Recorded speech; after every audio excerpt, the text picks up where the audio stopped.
This is the podcast of ENCATC, the European Network on Cultural Management and Policy. In this series, we interview extraordinary professionals from the cultural management and policy community. Join us to hear their stories, the secrets of their success, and their advice for creating innovation by inspiring new policies and practices in the cultural, education, and research sector.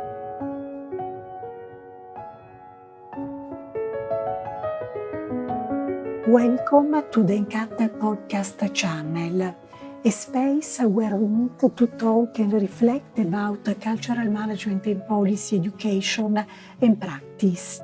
My name is Gianelia Cogliandro Beyens, and today I'd like to invite you to listen to this special podcast series devoted to the ENCATC Congress, a major event organized in Helsinki from the 11th to the 13th of October 2023. At this occasion, our global community converged to explore the theme of artificial intelligence, a theme that is not just relevant but also profoundly transformative for the culture and creative sectors. In these 5 episodes recorded at the occasion of our Congress, expect to hear the voice of leading experts and truly visionary people who are not just embracing the future, they are all actively shaping it through their practice and policies. They will talk about the impact of artificial intelligence on artistic expression, the evolution of policy and cultural institutions in the digital age, the change to be done in terms of leadership in an artificial intelligence context, and much more.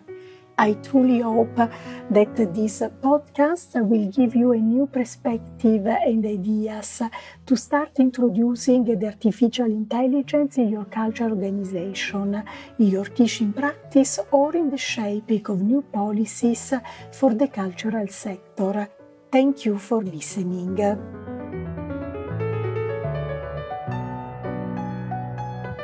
What I'd like to do now is welcome Stefan Lindström.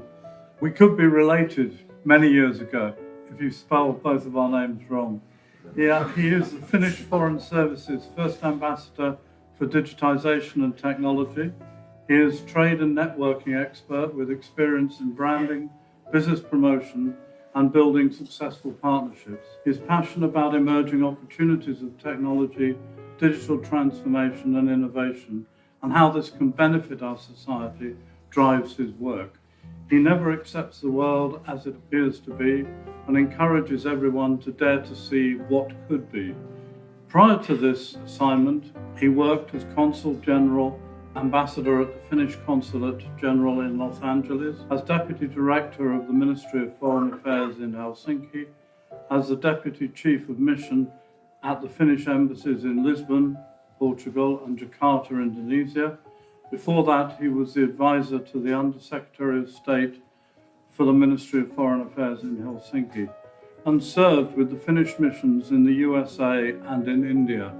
So we hope to draw now on his experience and that enormous global overview. So welcome.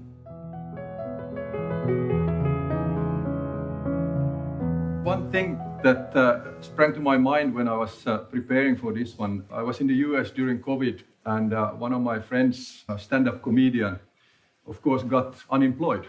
He couldn't get any work. Needed somehow to pay his bills, so he started looking at where should he go. He went into the unemployment office services, and the first thing that opened up was a sort of screen that said that, "Are you a robot?" He's not a robot, so he clicked, "I'm not a robot," and there was no jobs. There we go. Anyway, we are not in the Matrix, but we are in something really interesting. I'm going to frame a little bit. I think Leonardo's presentation was a really good segue for what I'm going to talk about, in a sense of what does technology, AI, do for our society, for the world today, and how should we approach it, really. I don't know if you know this. This is actually a curse. It's a Chinese curse that if a Chinese person wants to curse somebody, they tell you that, "May you have an interesting life." Well, we all do right now. So I don't know if we live in a curse or in the matrix, or where do we actually live with this?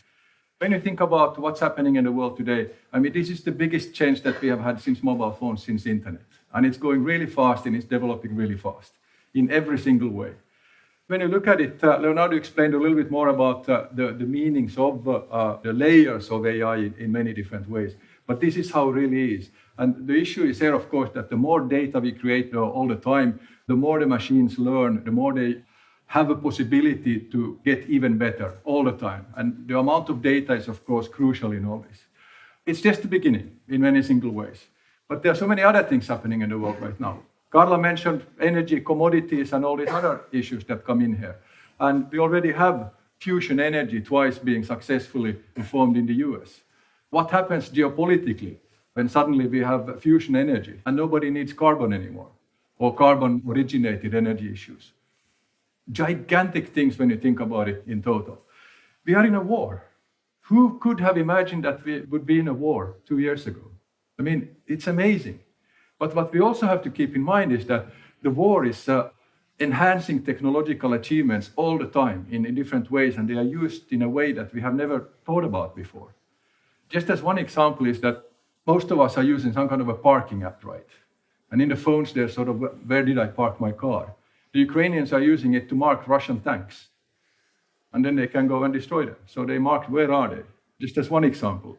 But the key issue here is really that the war in Ukraine right now, it's actually the biggest stress test on the internet as a whole as we have ever encountered.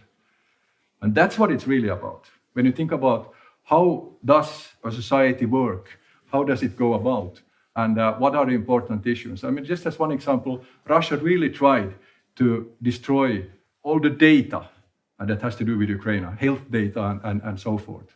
And international companies, the big platforms, helped Ukraine move all the data out from the country to the cloud. These are issues that come into play, Starlink and our dependence on internet as a whole.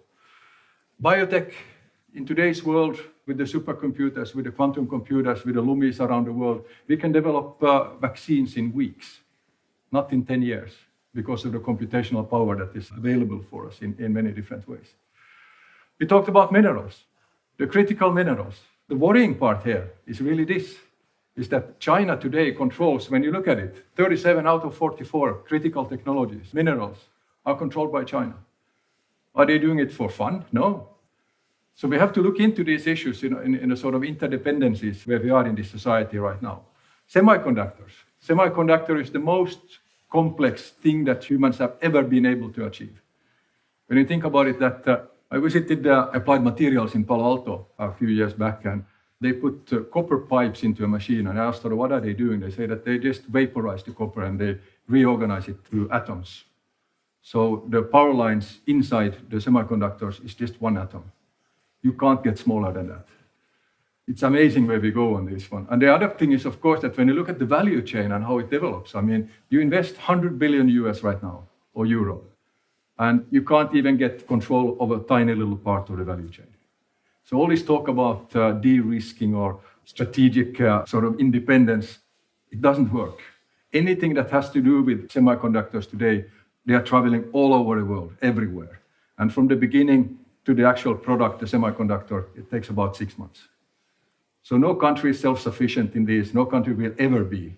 And the companies that are working on these issues are just humongous.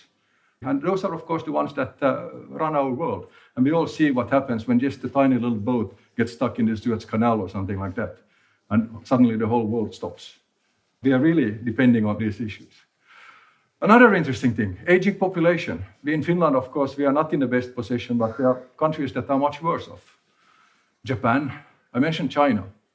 China had 38 years that the one-child policy, right?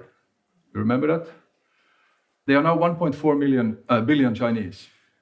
In about 35, 40 years, there's going to be 1 billion Chinese.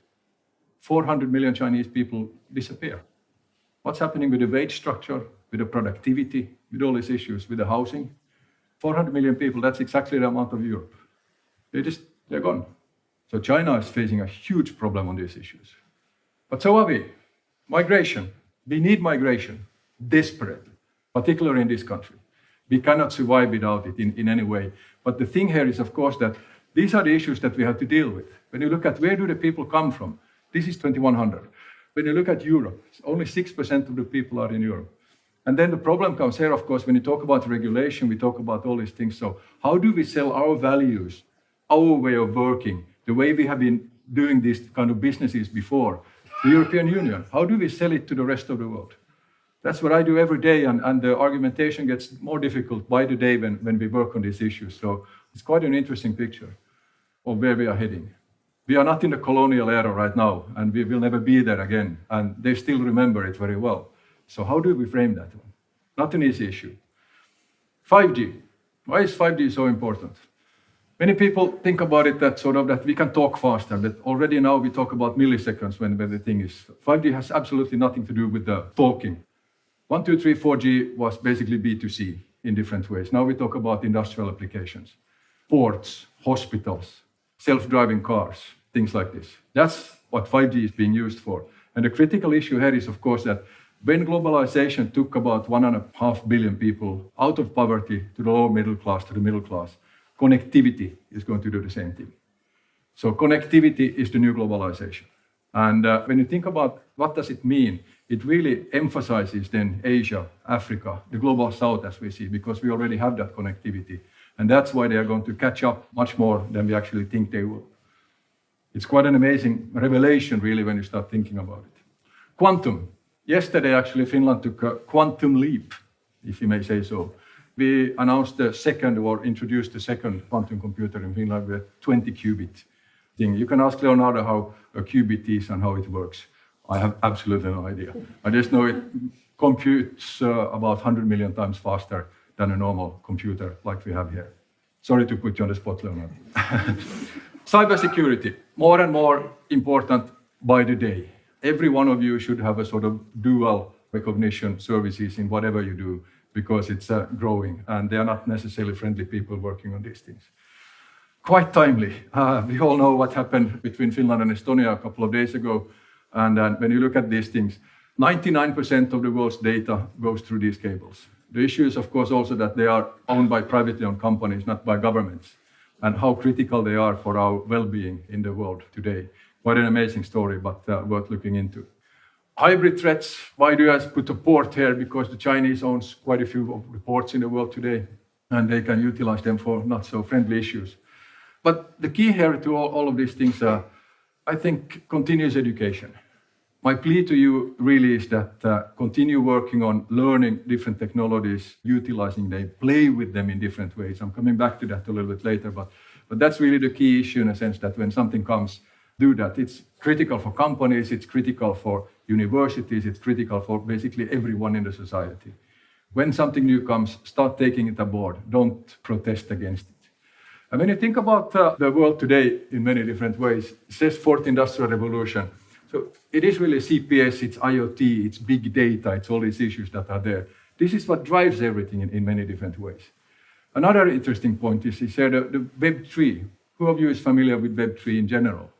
What it means? I mean, when you think about it, Web 1, some of the companies are already disappearing. Web 2, the big platform economy. Web 3, these are the companies that are actually going to run the world. It's going to be a totally new revenue model for everything, putting the consumer, the creator, in central instead of the company. It's also a shift in ownership data and many other things. I challenge you now, of course, to try to recognize the companies that are up there. I don't even know it myself, but it is an interesting thing to look at in many different ways. But the bottom line is, of course, that everything what we do, wherever we do it, is going to be digitized, whether you want it or not. That's the reality of the world we are living in. And this means then that you have to rethink, reimagine what you do, how you do it, or you're going to be disrupted. And they're not asking, they're doing it. And they can do it globally. They can do it from China, from Mongolia, from Argentina, from wherever in the world. That's the power of digitalization in many different ways. I mean, now we are living somewhere here between society 4.0, the information society, and the super smart society. Finland is a prominent example of the super smart society. For instance, taxation. We don't do taxes. They send it to us because they know everything what you have done anyway. That's where we are moving. And we are moving there everywhere in the world. But this means that we are relying on data. And then what is data? How is it stored? How is it used? It's all about data, big data. Now comes the interesting part, is that is data valuable? Yes, it is. When you look at this, this is a graph showing sort of the tangible versus the intangible assets. And when you look at the stock market in the US or elsewhere in the world, the intangible assets like customer data, software, brand value, patents, forms 90% of the value of a company. So the fact that the company owns machinery or anything like that, it doesn't really matter anymore. It's data that is the most valuable asset in the world. So you've heard this one probably. Data is the new oil. Let me challenge you a little bit. I think you expected that. I'll say it is new plutonium. Why?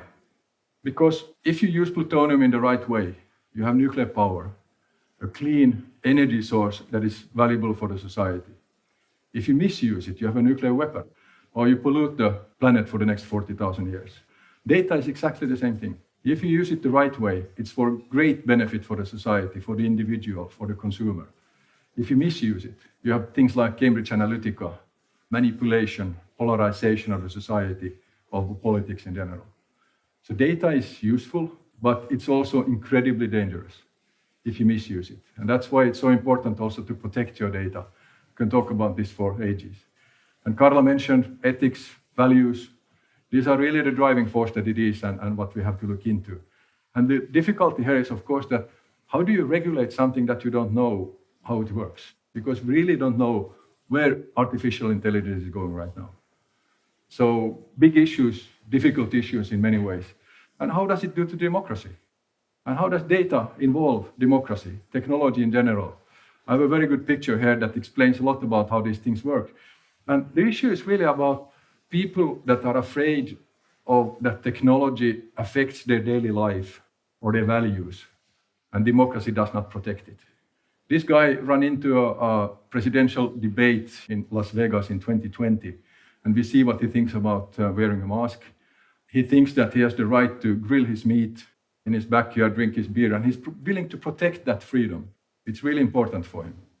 I don't think he believes in climate change. I don't think he's a vegan or believe in wokeism. But he's afraid. That's the essence of it. He's afraid of technology and what it actually means to us. We have a lot of these people. We have a lot of them in Finland, in Sweden, in Germany, in Denmark, Britain. And we also need to address this fear in many ways, because that's what it's ultimately all about. Fear of how technology affects their way of living. And nobody protects it. And then you have somebody with head coming in there and saying that I'm speaking on your behalf, which they don't, but they just utilize the situation. But also today, since 45, we have always been in the situation that economy has been driving politics, but now politics is driving the economy. And when you look at these things, I calculated very quickly that the next 5 to 7 years, we are going to put around 3,000 billion euros into the economy. These are taxpayers' money. We have the CHIPS Acts, we have the COVID Recovery Acts, we have the IRA in the US, the Inflation Reduction Act, and we have the Infrastructure Act in the US. $1,200 billion going into the infrastructure rebuilding. They are way behind us today in the green transition, but with this kind of emphasis on rebuilding the whole US infrastructure, it's going to be a few years and then going to be past. So it's going to be a big threat for us in Europe as well, when you think about it. Did you, by the way, know that what place in the world is today the biggest research center, the biggest sort of, where the biggest emphasis on the green transition is? It's Texas. You didn't think that. But even the oil companies understand that they cannot live off carbon the rest of their lives. So that's why they are doing so much on this transition today, but you don't really read about it. So we're moving from what I call market economy to a strategic capitalism in many ways, driving all these changes everywhere in the world, how value is created. And but the tech is main driver, foreign and security policy, that's what I work with every day, and getting on the agenda in every single way. It's with human rights and democracy that I mentioned. It's about values, it's about creativity and culture. You're going to talk about these things here much more. And the green transition, as I said. It's technology that is the main driver. And the sooner we realize this, the better it is. It also changes then all these value chains, as I said, semiconductors and all these other things, but also politically, because then people talk about this strategic autonomy and de-risking and all this stuff. And that's why we have this kind of new unilateralism raising in many ways. And also, since 1945, we have had this rules-based international order. It's going into shambles right now. Because of the previous slide, what I said, unilateralism. Countries, blocks, starting thinking just about themselves. And I think this is a really good one in a sense that this is the world we have been working with. We had rules, we had agreements, and now everybody's just tearing out their own little part there that this is mine. And we don't know where this is going. I mean, the whole world is being rebuilt right now, and we really don't know what it is. We know the sort of building blocks. We talk about AI, Web3, quantum, biotech, and so forth, energy, water, very important thing. I'm not talking about the Helsinki weather, I'm talking about the as a resource. And then we have the players on the other side, sort of, what does BRICS do? What is AUKUS all about? The Quad. The Quad is more, I think, a technology alliance than anything else. So follow this and see where are we heading on all this. What about Finland? Finland has done a lot. We didn't come here to talk about that, but I'm pretty proud of that. We are, for the 5th year running now, ahead of the DESI index, which is sort of the index of measuring how do countries take on the digital change in many ways. Finishing up by just telling you, anyone of you familiar with the Luddites? The Luddites were a movement in Liverpool. I spoke in Liverpool 2 weeks ago at the Slush conference, the first Slush in UK ever. And I went to the Luddites Museum. That was really fun. The Luddites were people who were going into factories and tearing down the machines because they took the work from the people weaving. So they protested against the technology. The thing is here, of course, who of you have used ChatGPT or any of the AI solutions? Almost everyone. For those who haven't done it, my question is, why not? The Luddites. The Luddites. Well, I have an answer for you. If you don't like change, try irrelevance. Because that's where you're heading. If you don't take on these issues, if you don't play with them, see what they can do. And I'm serious about this. It's really difficult many times when I have discussions with my father, 85, and he takes it on. If he can do it, you can do it. Not a problem. And it will create a new way of thinking, a new way of approaching these issues that you haven't even thought about. Sort of internal black swan, if I may. But now, last slide, do you want to know where the world is going? I have the answer for you in one single slide. So let's put it up there. I think Leonardo again paved the way, and I was really afraid that he's going to have this slide up there. But he didn't. So if you want to know what's happening in the future, read the Jetsons. Think about it. 1962, they talked about video conferencing. They had smartwatches, 3D printed food. I think it's wonderful. And then I lectured at the Aalto University here in Finland about 6 months ago, and then one student pointed out that, you see the screen? They had a curved screen. It came about 3-4 years ago, right? So maybe we should look more into what the Jetsons are doing, and then we'll see where we are. So with that, I hope I planted a few seeds of hope, a few seeds of worry, of where we are heading in the world right now and how to really approach it. You have been listening to the podcast of ENCACT, the European Network on Cultural Management and Policy. To learn more about us, our activities, and how to become a member, visit encact.org.